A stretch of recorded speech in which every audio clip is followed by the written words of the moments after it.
نحمدہ ونصلی ونسلم علی رسولہ الکریم اما بعد فاعوذ باللہ من الشیطان الرجیم بسم اللہ الرحمن الرحیم الذین آتیناہم الکتاب یعرفونہ کما یعرفون ابناءہم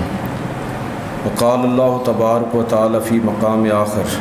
ان الذین یؤذون اللہ ورسولہ لعنہم اللہ فی الدنیا والآخرہ وأعد لهم عذابا مہینا صدق اللہ مولانا العظیم و صدق رسولہ النبی الکریم الامین ونحن علی ذالک من الشاہدین والشاکرین والحمد للہ رب العالمین۔ تمام احباب درود پاک پڑھیے۔ الصلاۃ والسلام علیک یا رسول اللہ وعلی آلک واصحابک وسلم یا حبیب اللہ۔ الصلاۃ والسلام علیک یا رسول اللہ وعلی آلک واصحابک وسلم یا حبیب اللہ۔ برادران اسلام، آج کے خطبہ جمعۃ المبارک میں اللہ کے فضل اور توفیق سے چند باتیں اس حوالے سے آپ کی خدمت میں عرض کروں گا جو آج تقریباً سمجھ لیجئے کہ پورے ملک پاکستان میں بلکہ انڈو پاک میں اور پورے عالم اسلام کے اندر آج یہ خطبہ جمعہ بالخصوص جو ایک نیا فتنہ کھڑا ہو گیا ہے، جس کی شاید کم مثالیں ہمیں ہندوستان کی تاریخ میں ملتی ہیں۔ اسلام کی مخالفت اور مسلمانوں سے جو دشمنی ہے اس کا تو اظہار بارہا ہمیں نظر آتا ہے، لیکن اس طرح حکومتی سطح پر پیغمبر علیہ الصلوۃ والسلام کی تحقیر اور توہین کا، اور جو ارباب حل و عقد ہیں خود ان کی طرف سے، حکومتی پارٹی کی طرف سے بی جے پی، اس کے کسی رہنما اور ذمہ دار لوگوں کی طرف سے اس طرح پیغمبر اسلام صلی اللہ علیہ وسلم پر جو حملہ ہے، یہ شاید ایک منفرد مثال ہے۔ تو پورا عالم اسلام سراپا احتجاج ہے۔ میں بھی چند باتیں اسی حوالے سے عرض کرنا چاہوں گا کہ اس میں جو دو تین باتیں ہمارے سمجھنے والی ہیں۔ ایک تو یہ کہ ہمیں یہ بات بہت اچھی طرح اللہ کے فضل سے ہمیں یہ بات بہت اچھی طرح معلوم ہے، اور ہم اس کا نہ صرف خود اظہار کرتے ہیں اپنے عمل اور فکر کے ذریعے، بلکہ اپنی نسلوں کو بھی اس کا درس اور سبق دیتے ہیں کہ دین اسلام کا جو مرکز اور محور ہے وہ ذات مصطفیٰ کریم صلی اللہ علیہ وسلم۔ آپ یہ سمجھیے کہ پوری دنیا کے اندر مذہبی جو جتھا بندیاں اور گروہ ہیں، ان میں بھی جو نسلی گروہ ہیں ان کے اندر بھی، اور جو مختلف برادریاں اور گروہ اور جماعتیں اس وقت دنیا کے اندر ہیں، ان میں مسلمان اس حوالے سے ایک منفرد مثال ہے کہ جو ان کا اپنے رہبر اور رہنما، اپنے لیڈر، اپنے پیغمبر کے بارے میں جو مسلمانوں کا نقطہ نظر ہے، یہ سمجھیے کہ مسلمانوں کا ترہ امتیاز ہے۔ اس کی کوئی مثال دوسری آپ کسی گروہ کے اندر نہیں دیکھیں گے، مذہبی گروہوں کے اندر بھی نہیں دیکھیں گے۔ یعنی آپ دیکھیے نا کہ ہنود و یہود جو پیغمبروں کو ماننے والے ہیں، جو اہل کتاب ہیں، جو پیغمبروں کی پیروی کے دعوے دار ہیں، ان کے سامنے اگر جن پیغمبروں پر وہ ایمان رکھتے ہیں ان کی معاذاللہ کوئی تحقیر کر دی جائے، توہین کر دی جائے، تو تب بھی ان کو کوئی اتنا مسئلہ نہیں ہوتا۔ اس لیے آپ دیکھیں گے حضرت عیسیٰ علیہ السلام پر بھی فلمیں بنی ہوئی ہیں اور بڑی واہیات قسم کی، اور موسیٰ علیہ السلام اور دیگر پیغمبروں پر آپ کو فلمیں باقاعدہ نظر آئیں گی۔ جو لٹریچر ہے وہ اس سے بھی زیادہ بے شرمی پر مبنی ہے، تو کوئی نہیں، ان کو مسئلہ ہی نہیں ہے۔ حضرت عیسیٰ علیہ السلام، حضرت موسیٰ علیہ السلام اور دیگر پیغمبروں کا معاملہ ہو تو تب بھی مسلمانوں کو مسئلہ ہے، اور اگر رسول اللہ صلی اللہ علیہ وسلم کا معاملہ ہو تو تب بھی مسلمانوں کا مسئلہ ہے۔ بالخصوص باقی پیغمبروں کے بارے میں تو شاید جو اہل کتاب ہیں ان کا رویہ کچھ اور طرح کا ہو، اور اس کا بیک گراؤنڈ بھی شاید کچھ اور ہو، لیکن پیغمبر علیہ الصلوۃ والسلام کے بارے میں جب بات کی جاتی ہے تو اس میں جو تعصب اور عصبیت ہے وہ نہ صرف اسلام، قرآن،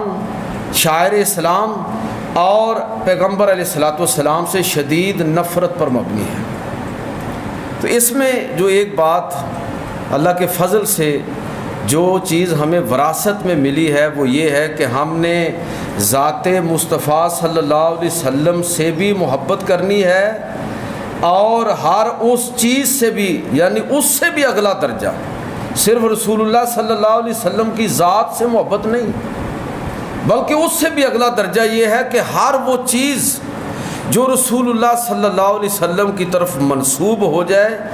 وہ بھی حضور کی نسبت کی وجہ سے ہماری نظر میں قابل احترام۔ تو یہ دنیا میں آپ کو یہ چیز کہیں نظر نہیں آئے گی کہ ذات کے ساتھ محبت اور ذات سے وابستہ ہر چیز کے ساتھ محبت، کہ رسول اللہ صلی اللہ علیہ وسلم، ہمارا موضوع تھوڑا سا میں ایک اور اینگل پر بات کرنا چاہ رہا ہوں، تو محبت رسول جو ہے یہ ہمارا عمومی موضوع ہے۔ میں صرف اتنا عرض کروں گا کہ ہم نے یہی پڑھا ہے، یہی سمجھا اور سیکھا ہے قرآن سے بھی اور رسول اللہ صلی اللہ علیہ وسلم کی سنت اور طریقے سے بھی اور صحابہ کرام کے عمل سے بھی، کہ ہر وہ شخص جو اپنی ذات پر، اپنے والدین پر، اپنے عزیز و اقارب پر، اپنے آباء و اجداد پر، اپنے تمام مفادات پر، ہر چیز پر جب تک رسول اللہ صلی اللہ علیہ وسلم کو ترجیح نہیں دے گا اس وقت تک وہ مومن ہو ہی نہیں سکتا۔ یہی ہم نے پڑھا ہے، یہی ہماری رگ و پے کے اندر یہ چیز سمائی ہوئی ہے۔ اور میں تو عرض کروں گا کہ اس سے بھی اگلی بات یہ ہے کہ رسول اللہ صلی اللہ علیہ وسلم کی ذات کے ساتھ منسوب ہر چیز کے ساتھ محبت، ہمیں تو یہ تک سکھایا گیا ہے۔ امام ترمذی رحمۃ اللہ تعالی علیہ کی پوری ایک کتاب ہے شمائل ترمذی، وہ ایسے موضوعات پر اس میں روایات جمع کی گئی ہیں کہ جن کا تعلق رسول اللہ صلی اللہ علیہ وسلم کی سیرت کے ایک اور پہلو سے ہے جس کو ہم شمائل کہتے ہیں، فضائل کہتے ہیں۔ اس میں پوری کتاب کے اندر 50 سے زیادہ ابواب ہیں جن کا موضوع یہی ہے کہ یہ رسول اللہ صلی اللہ علیہ وسلم کی مسواک مبارک کا بیان، حضور کی مسواک کیسی تھی، لمبائی کیا تھی، موٹائی کیا تھی، آپ مسواک کیسے کرتے تھے، آپ صلی اللہ علیہ وسلم کی قمیض وغیرہ کا بیان، آپ صلی اللہ علیہ وسلم کے آب خورے جس میں آپ پانی پیتے تھے اس کا بیان، نبی کریم صلی اللہ علیہ وسلم کے کنگا مبارک کا بیان۔ اب یہ وہ چیزیں ہیں کہ جن کے بارے میں اگر ہمیں پتہ نہ بھی چلے تو ہمارے ایمان میں کوئی کمی واقع نہیں آئے گی، لیکن مسلمانوں کی اپنے پیغمبر سے محبت کی انتہا یہ ہے کہ انہوں نے رسول اللہ صلی اللہ علیہ وسلم کی ذات سے وابستہ ہر چیز کا ریکارڈ بھی رکھا اور ان نمونوں کو اپنانے کی کوشش بھی کی ہے۔ تو یہ انتہا ہے محبت کی۔ تو میں یہ عرض کرنا چاہوں گا کہ یہ وہ چیز ہے جو مسلمانوں کا ترہ امتیاز ہے۔ ایک دفعہ ایک بہت بڑا مستشرق جس نے سیرت پر، رسول اللہ صلی اللہ علیہ وسلم کی سیرت پر بھی اپنی کتاب کے اندر ایک چیپٹر جو ہے وہ لکھا، مائیکل ہارٹ، سب سے پہلے 100 مؤثر ترین شخصیات کا ذکر کیا تو سب سے پہلے نمبر پر رسول اللہ صلی اللہ علیہ وسلم کا نام لکھا۔ کسی نے کہا کہ بھائی، کسی مجلس کے اندر اس سے لوگوں نے کہا کہ تم نے مسلمانوں کے پیغمبر کا نام جو ہے نا وہ پہلے نمبر پر رکھا ہے۔ سوال اٹھایا، اعتراض کیا کہ اس کی کیا وجہ ہے، کیا وہ واقعتاً سب سے مؤثر آپ کو نظر آتے ہیں؟ دوسرے نے کہا ہاں، میں یہی سمجھتا ہوں، اور اگر تم مجھے میرے ایک سوال کا جواب دے دو تو تمہیں خود یہ بات سمجھ آ جائے گی۔ تم میں سے کتنے لوگ ہیں جو عیسیٰ علیہ الصلوۃ والسلام پر ایمان رکھنے کے باوجود، عیسائیت کو، مسیحیت کو بطور مذہب قبول کرنے کے باوجود کتنے لوگ ہیں جو اپنے پیغمبر کے لیے جان قربان کرنے کے لیے تیار ہیں؟ آپ ہاتھ کھڑا کریں۔ تو کسی نے ہاتھ کھڑا نہیں کیا، سارے خاموشی سے بیٹھے رہے۔ اور اس نے کہا کہ اگر یہی سوال مسلمانوں سے کیا جائے تو کتنے ہی بے عمل کیوں نہ ہوں مسلمان، تو سارے اپنا ہاتھ بلند کریں گے کہ ہاں، ہم اپنے پیغمبر پر اپنی جان نچھاور کرنے کے لیے تیار ہیں۔ تو اتنی صدیاں گزرنے کے بعد جس شخصیت کا آج بھی اس کے امتیوں پر اتنا اثر ہے، میں اس کا نام پہلے نمبر پر کیوں نہ لکھوں؟ تو کہنے کا مطلب یہ ہے کہ یہ مسلمانوں کی محبت رسول، یہ مسلمانوں کی میراث ہے، یہ چیزیں ہمیں وراثت میں ملی ہیں۔ لہٰذا ایک تو یہ بات ہمیں پورے شعور کے ساتھ ہمیشہ یاد رکھنی ہے کہ رسول اللہ صلی اللہ علیہ وسلم کی ذات اور آپ کی شخصیت کے ساتھ والہانہ محبت ہمارا ایمان ہے، اور ایسا ہی سمجھتے تھے صحابہ کرام بھی۔ نبی کریم صلی اللہ علیہ وسلم ایک جگہ اپنی سواری پر تشریف فرما تھے، تو حضور صلی اللہ علیہ وسلم ایک لمحے کے لیے رکے، گرمی کا موسم تھا، جانور کو کوئی پسینہ وغیرہ آیا ہوگا، تو عبداللہ بن ابی جو پاس کھڑا تھا تو وہ نفرت سے کہنے لگا کہ جلدی گزر جائیں، آپ کی سواری جو ہے اس سے بو آ رہی ہے۔ صحیح بخاری کے اندر ہے کہ اس موقع پر وہاں پر حضرت عبداللہ بن رواحہ رضی اللہ تعالیٰ عنہ موجود تھے۔ یہ وہی عبداللہ بن رواحہ ہیں جنگ موطا کے اندر جن کی شہادت ہوئی بطور سپہ سالار، یہ وہاں پر موجود تھے۔ تو جب عبداللہ بن ابی کے یہ الفاظ سنے تو پکڑ لیا اس کو، اور ایسے سختی کے ساتھ اس کو جواب دیا کہ تم یہ کہتے ہو کہ پیغمبر صلی اللہ علیہ وسلم کی سواری جو ہے اس سے بو آتی ہے، بدبو آتی ہے؟ کہ اس کو ڈانٹا سختی کے ساتھ، اور صحیح بخاری کے الفاظ یہ ہیں کہ عبداللہ بن رواحہ نے کہا کہ واللہ لا حمار رسول اللہ صلی اللہ علیہ وسلم اطیب ریحا منک، قسم بخدا تم تو حضور صلی اللہ علیہ وسلم کی سواری کی بدبو کی بات کر رہے ہو، اس کی خوشبو خود تیری ذات سے زیادہ طیب ہے، اعلیٰ ہے۔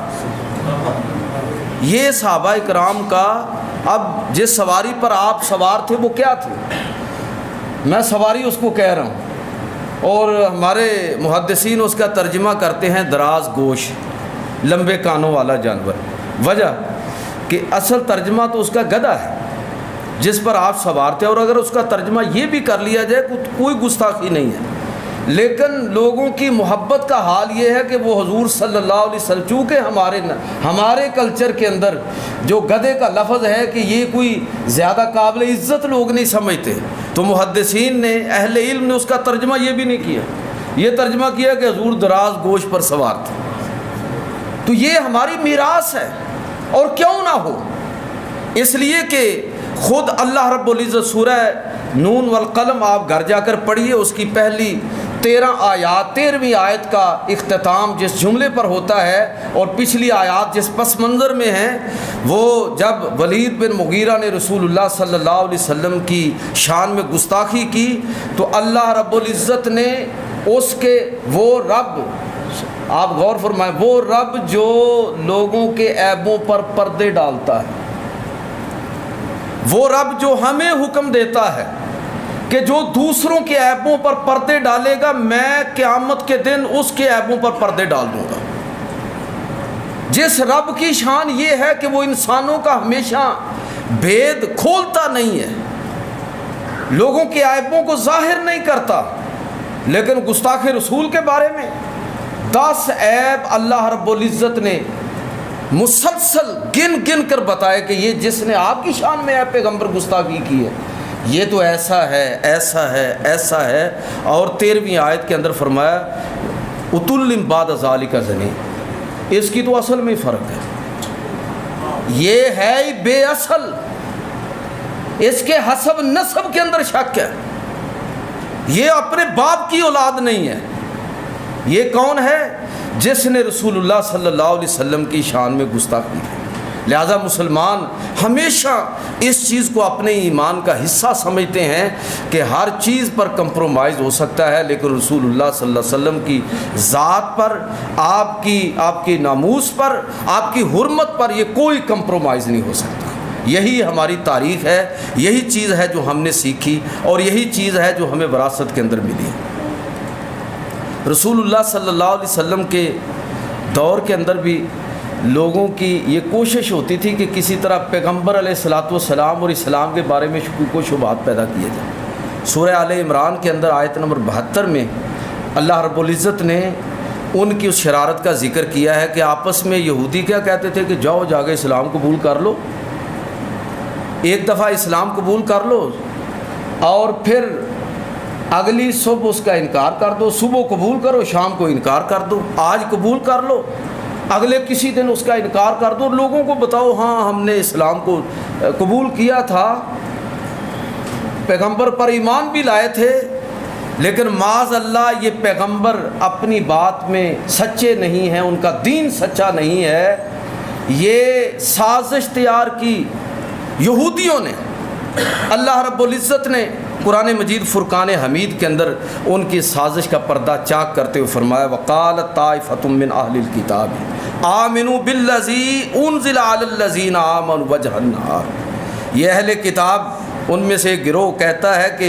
تم ایمان لاؤ اس پر جو یہ ایمان والوں پر نازل ہوا ہے دن کی روشنی میں، وَاکْفُرُوا آخِرَهُ لَعَلَّهُمْ یَرْجِعُونَ، اور پھر دن کے آخری حصے میں آخر میں تم اس کا انکار کر دو، اس سے ایسا انتشار پھیلے گا کہ لوگ اسلام کو چھوڑ کر اسلام کے بارے میں شکوک و شبہات کا شکار ہو جائیں گے۔ اللہ رب العزت نے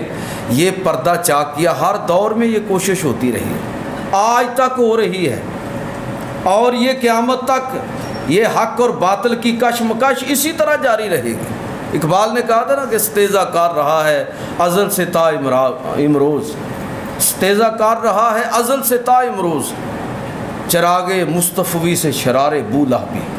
ابو لہب اور اس کے ماننے والے ہمیشہ مصطفیٰ کریم صلی اللہ علیہ وسلم اور آپ کو ماننے والوں کے خلاف حق اور باطل کی یہ کشمکش اسی طرح جاری رہے گی۔ اب اہل ایمان مسلمانوں کا رویہ اس میں کیا ہونا چاہیے؟ ایک تو یہ ہے کہ یہ سازش کو سمجھنا بڑا ضروری ہے کہ یہ بار بار کیا مسئلہ، کیا تکلیف کیا ہے، کیا فائدہ کیا ہے کہ پھر اسلام پر، پیغمبر علیہ الصلوۃ والسلام پر حملہ، آپ کی شان میں گستاخی، پھر کچھ وقت گزرتا ہے پھر کوئی دوسرا کھڑا ہو جاتا ہے، کیا مقصد ہے اس سے، کیا حاصل کیا ہوگا؟ میں اکثر عرض کیا کرتا ہوں کہ دنیا میں اس وقت کوئی مذہب اسلام کے علاوہ باقی ہی نہیں ہے، سرے سے یہ آپ کو جو عیسائیت نظر آتی ہے، یہودیت نظر آتی ہے، ہندو دھرم نظر آتا ہے یا دیگر مذاہب آپ کو نظر آتے ہیں، یہ اصل میں مختلف عصبیتوں پر کھڑے ہونے والے گروہ ہیں، نسلی عصبیتوں پر پروان چڑھنے والے گروہ ہیں، ایک نظریے کے طور پر، ایک عقیدے کے طور پر، ایمان اور یقین کی دولت کے ساتھ مالا مال ہو کر دنیا کے اندر اگر کوئی قوم اپنے مذہب کے ساتھ اس دور میں کھڑی ہے تو وہ صرف مسلمان ہیں۔ عیسائی کس طرح اپنے مذہب سے وابستہ ہے وہ آپ سارا یورپ کے حالات جو نہیں بھی گئے وہ بھی اس کو جانتے ہیں، ہندو کتنا اپنے مذہب کو سچا مانتے ہیں، جو ان کا انٹلیکچول لیول کا طبقہ ہے آپ ان سے ذرا بات کر کے دیکھ لیں، آپ کو پتہ چلے گا کہ سارے کے سارے سیکولر ہیں، نچلی سطح پر ہندو دھرم ہے، کلچر کے طور پر، مذہب کے طور پر نہیں، کلچر کے طور پر، یہی حال دیگر مذاہب کا ہے۔ تو تکلیف یہ ہے کہ دنیا میں ہر طرف مذہب ختم ہو گیا ہے، ختم ہونے کے قریب پہنچ گیا ہے، صرف مسلمان ہیں جو پوری طاقت سے آج بھی اپنے دین سے وابستہ ہیں، اور مسلمانوں کی اصل سٹرینتھ، مسلمانوں کی اصل طاقت وہ محمد عربی صلی اللہ علیہ وسلم کے ساتھ والہانہ محبت اور عقیدت ہے۔ بھائی کسی کے پاس اس طرح کی شخصیت ہی نہیں ہے، ایسی ہستی کوئی نہیں ہے جو اتنی کامل اور اکمل ہو کہ جو دوسروں کے لیے گھر کے کمرے سے لے کر، بیڈ روم سے لے کر حکمرانی کے تخت تک ہر میدان کے اندر جو رول ماڈل ہو، کسی کے پاس ایسی شخصیت نہیں۔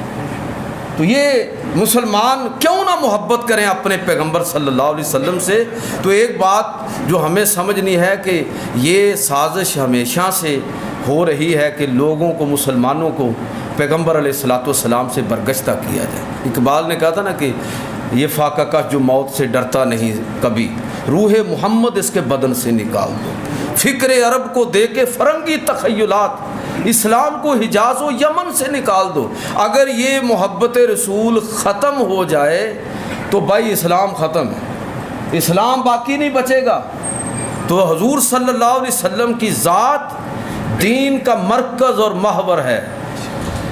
بمصطفیٰ بارساں خیش را کہ دین ہم اوست، گربعو نہ رسیدی تمام بو لہبیست۔ یہی چیز ہے جس کو بار بار ہمیں بتایا گیا۔ ہر دور کے اندر مسلمان علماء اور زعماء اور اہل علم نے قوم کی یہی تربیت کی کہ بھئی اپنے آپ کو رسول اللہ صلی اللہ علیہ وسلم کی ذات کے ساتھ وابستہ کرو گے تو تم بھی بچو گے، تمہاری دنیا بھی بچے گی، تمہاری آخرت بھی محفوظ رہے گی۔ دنیا اور آخرت کے اندر کامیابی چاہتے ہو تو رسول اللہ صلی اللہ علیہ وسلم سے محبت کے بغیر یہ ممکن نہیں ہے۔ تو یہ ہماری ہر دور کے اندر ہماری یہ پہچان رہی ہے۔ مسلمانوں کا رد عمل ہر دور کے اندر اسی طرح کا رہا ہے۔ سلطان عبدالحمید ثانی جو خلافت عثمانیہ کا آخری طاقتور حکمران، ترکی خلافت کی بات کر رہا ہوں، تو ایک دور میں جب استنبول کے اخبار میں یہ خبر چھپی کہ فرانس کے دارالحکومت پیرس کے اندر عنقریب ایک ڈرامہ پیش کیا جا رہا ہے، جس میں مشہور واقعہ آپ نے سنا بھی ہوگا کہ جس میں پیغمبر علیہ الصلوۃ والسلام کے بارے میں کچھ نازیبا قسم کے کردار جو ہیں وہ پیش کیے جائیں گے، تو باوجود اس کے کہ خلافت عثمانیہ آخری دور میں داخل ہو چکی ہے،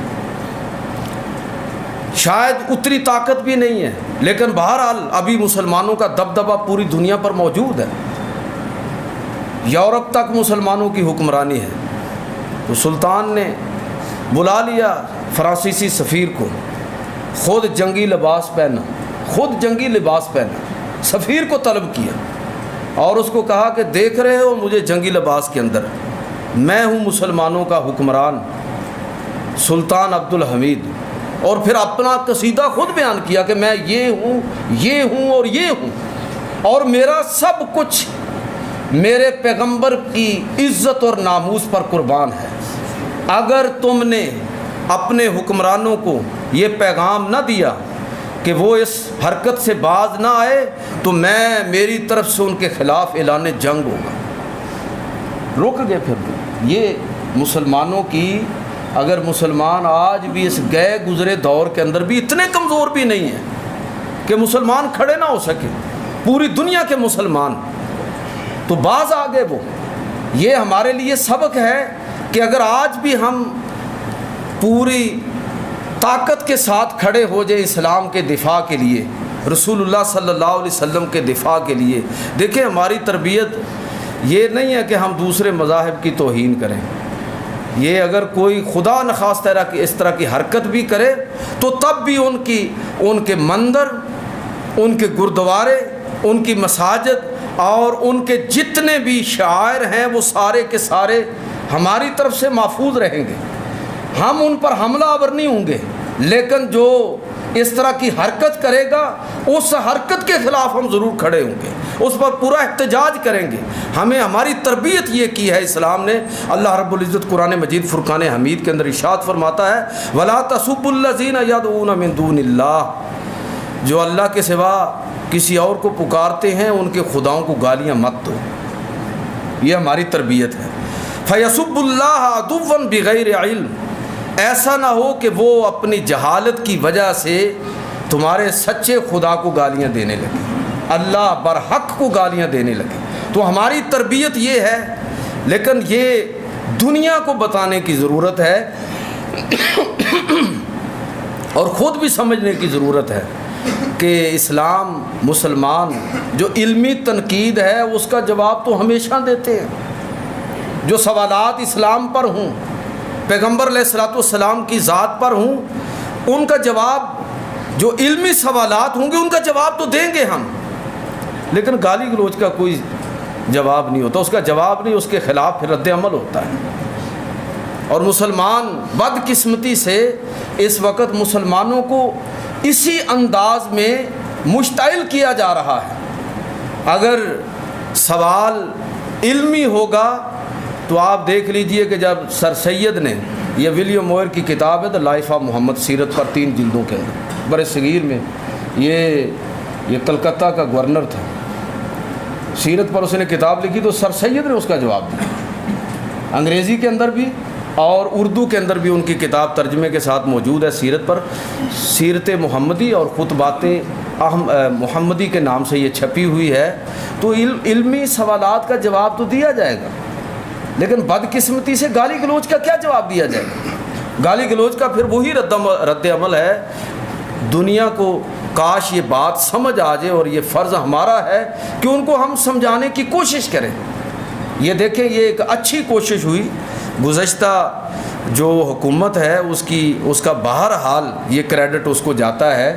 کہ ہر سال 15 مارچ کو یوم انسداد اسلامو فوبیا کے نام سے اقوام متحدہ کی طرف سے باقاعدہ ایک دن مقرر کیا گیا، جس طرح یہودیوں میں ہے نا ہولو کاسٹ، تو اس کے خلاف بولنا جرم ہے، جو نازی جرمنوں نے کیا تھا، جن احباب کی تاریخ پر نظر ہے، کہا جاتا ہے کہ 60 لاکھ یہودی قتل ہوئے اس میں، تو اس قصے کا کہ اس کو جھوٹ قرار دینا یا اس کا کوئی منفی انداز میں ذکر کرنا، یہ باقاعدہ بین الاقوامی قانون کی روح سے یہ قابل تعزیر جرم ہے۔ تو یہ اسلاموفوبیا کے حوالے سے بھی ہماری جو پچھلی حکومت ہے، عمران خان کی حکومت، یہ ان کا ایک اچھا عمل تھا، لیکن ہمیں اس سے آگے بڑھ کے خود، پہلے تو میں اکثر یہ بات عرض کرتا ہوں کہ خود ہمیں پتہ ہونا چاہیے۔ آپ کو پتہ ہے کہ جو سوال اٹھایا بنیادی وہ کیا تھا؟ بی جے پی کی اس خاتون نے، وہ حضرت عائشہ صدیقہ رضی اللہ تعالی عنہ کی سیرت پر، ان کے نکاح پر اعتراضات تھے۔ تو اگر ہمیں پتہ ہے تو ہم خود بھی مطمئن ہوں گے، دنیا کو بتا سکیں گے، اور ان اعتراضات کا منہ توڑ ہر شخص جواب دے سکتا ہے، بتا سکتا ہے کہ اسلام میں تعدد ازدواج کا فلسفہ کیا ہے۔ اگر جانتا ہوگا، سیرت کو پڑھا ہوگا، اہل علم کی مجلس میں بیٹھا ہوگا، تو بتا پائے گا کہ سیدہ عائشہ صدیقہ رضی اللہ تعالی عنہ سے نبی کریم صلی اللہ علیہ وسلم کے نکاح کی حکمتیں کیا تھیں، بتا سکے گا لوگوں کو، اعتراض اور سوال اٹھانے والوں کو۔ یہ سوال ہمیشہ لوگ اٹھاتے رہے ہیں، لیکن وہ بتا سکے گا کہ وہ پیغمبر، اس کی شان اور عظمت اور اس کے نکاح کے مقاصد کیا ہو سکتے ہیں، کہ جس نے 25 سال کی عمر میں 40 سال کی بیوہ خاتون، جو پہلے 2 لوگوں کے نکاح میں رہ چکی ہیں، جن کی اولادیں موجود ہیں، ان کے ساتھ نکاح کیا ہے۔ 25 سال عمر ہے، 40 سال کی خاتون جس کے پہلے 2 نکاح ہو چکے ہیں، اور پھر حضور صلی اللہ علیہ وسلم ان کے وصال تک کوئی دوسرا نکاح نہیں حضور نے کیا۔ 25 سال تک سیدہ خدیجۃ الکبریٰ حضور کے نکاح میں رہی ہیں، اور میں اور آپ جو اس عمر میں ہیں وہ جانتے ہیں کہ جب کسی آدمی کی عمر ایک خاتون کے ساتھ 25 سال، وہ لوگ جو بالکل شادی کو ایک خاص اینگل سے دیکھتے ہیں، پیغمبر کی شان اور اس کا منصب ان کے پیش نظر نہیں ہے، میں ان کی بات کر رہا ہوں کہ اگر وہ اس اینگل سے بھی دیکھیں اور ہم اس کو اچھی طرح سمجھیں اور پڑھیں، تو ہمارے سامنے یہ بات کھلے گی کہ اللہ کے نبی تو وہ ہیں کہ 25 سال تک صرف ایک ہی خاتون آپ کے نکاح میں رہی ہے، سیدہ خدیجۃ الکبریٰ، اور بعد میں جتنے نکاح آپ نے کیے ہیں، آپ ان ازواج مطہرات کی عمریں ذرا پڑھیے کیا ہے۔ کسی کی عمر 51 سال ہے، کسی کی عمر اس سے بھی زیادہ ہے، اور کوئی بیوہ ہے، کوئی مطلقہ ہے، صرف ایک خاتون ہے سیدہ عائشہ صدیقہ رضی اللہ تعالی عنہ جو کماری ہیں، باقی ساری کی ساری بیوہ اور مطلقہ۔ اور یہ نکاح بھی کس عمر میں، کس دور میں ہوئے؟ جب نبی کریم صلی اللہ علیہ وسلم کی عمر مبارک 55 سال سے زیادہ ہو چکی ہے، 55 سال سے زیادہ، جب آدمی کی نکاح کی خواہش ہی ختم ہو جاتی ہے۔ یہ نکاح کس پس منظر میں ہوئے تھے؟ پڑھیے اس کی پوری حکمتیں، میں نے کسی دوسرے موقع پر اس پہ تفصیلی بات کی تھی کہ ایک ایک نکاح کے بارے میں آپ پڑھتے جائیے کہ اللہ کے نبی صلی اللہ علیہ وسلم جب یہ دیکھ رہے ہیں کہ اس کا تو کوئی اور سہارا نہیں، تو آپ نے ان کے ساتھ نکاح کر کے ان کا سہارا بن گئے۔ آپ صلی اللہ علیہ وسلم نے دیکھا کہ اس کا تو خاندان ہی ختم ہو گیا ہے، سارے لوگ جنگوں میں شہید ہو گئے، اب کوئی اس عمر میں اس کے ساتھ نکاح کرنے کے لیے تیار نہیں ہوگا. تو آپ صلی اللہ علیہ وسلم کے نکاح اور پھر سیدہ عائشہ صدیقہ رضی اللہ تعالی عنہ سے نبی کریم صلی اللہ علیہ وسلم کا نکاح. میری جو کتاب ہے متون حدیث پر جدید ذہن کے اشکالات، اس کا ایک پورا سب ٹاپک جو ہے اسی موضوع پر ہے. جن احباب کے پاس وہ کتاب ہو وہ اس کو ذرا گھر جا کے دوبارہ پڑھیں، وہ ساری چیزیں آپ کے سامنے آ جائیں گی. بڑے لوگوں نے پہلے بھی اعتراضات کیے، اب بھی کرتے ہیں. سیدہ وہ ہیں کہ نبی کریم صلی اللہ علیہ وسلم کا نکاح جو آپ کے ساتھ ہوا تو اللہ نے خواب کے ذریعے حضور کو حکم دیا، اور اب کوئی اور نبی آنے والا نہیں ہے. کسی ایسی معلمہ کا تیار کیا جانا کہ جو اس پورے علم کو براہ راست رسول اللہ صلی اللہ علیہ وسلم سے سیکھے، سمجھے اور پھر امت کے اندر اس کو پھیلائے. اور آپ اگر یہ بات سمجھنا چاہتے ہیں تو پھر آپ کو ان حدیثوں کو دیکھنا ہوگا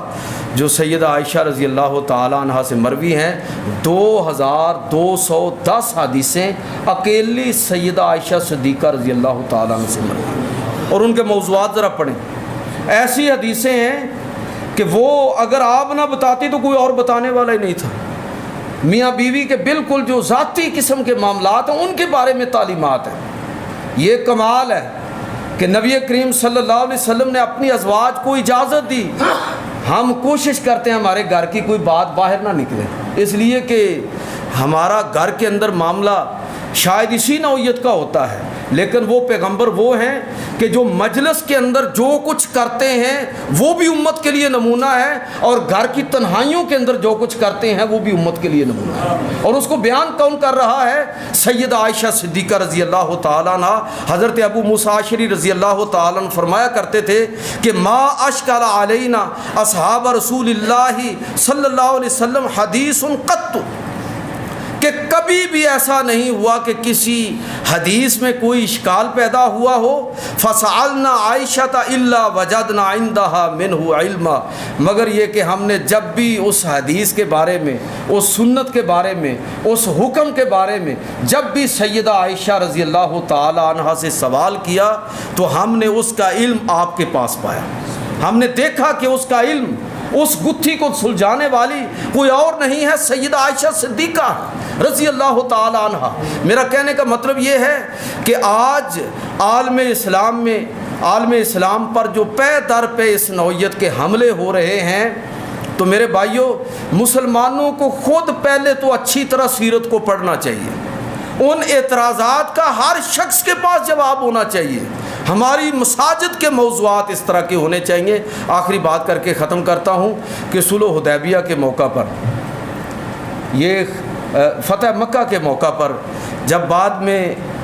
اگلے سال حج جناب ابو بکر صدیق رضی اللہ تعالی عنہ کی قیادت میں یہ حج کے لیے مسلمان گئے، اور سورہ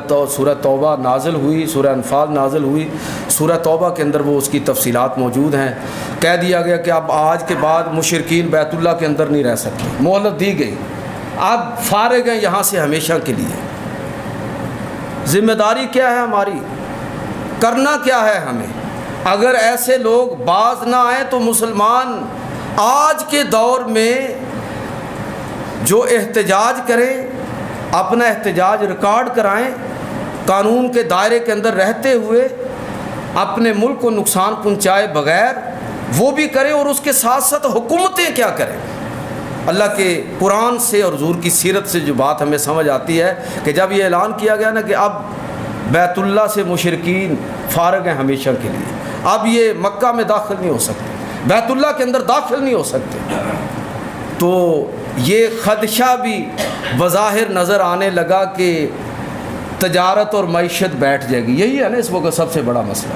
کہ جی ہماری تجارت کا کیا ہوگا، ہماری معیشت بیٹھ جائے گی. بس وہ پیٹ کی فکر اتنی پڑی ہے کہ دین برباد ہوتا ہے تو ہو جائے. تو اللہ رب العزت نے سورہ توبہ کے اندر یہ آیت مقدسہ نازل فرمائی. آیت نمبر 28 اللہ رب العزت فرماتا ہے وَإِنْ خِفْتُمْ عَيْلَةً،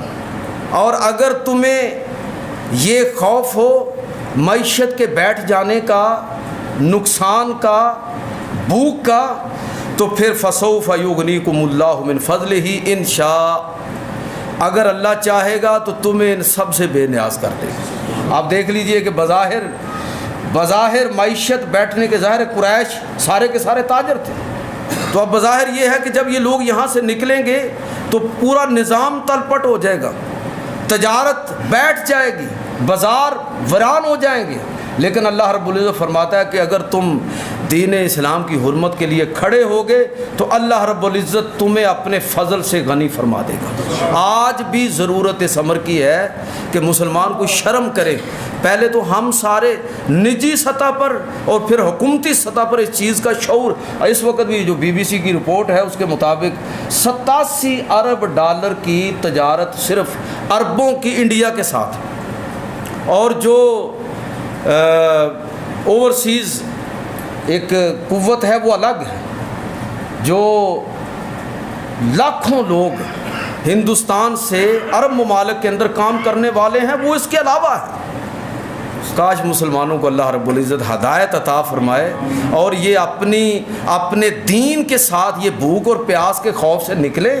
اور اپنے دین کے ساتھ وابستہ ہو جائیں، تو اللہ رب العزت دین اور دنیا دونوں کی عزتیں ہمیں عطا فرمائے گا۔ اللہ رب العزت مجھے اور آپ کو عمل کی توفیق عطا۔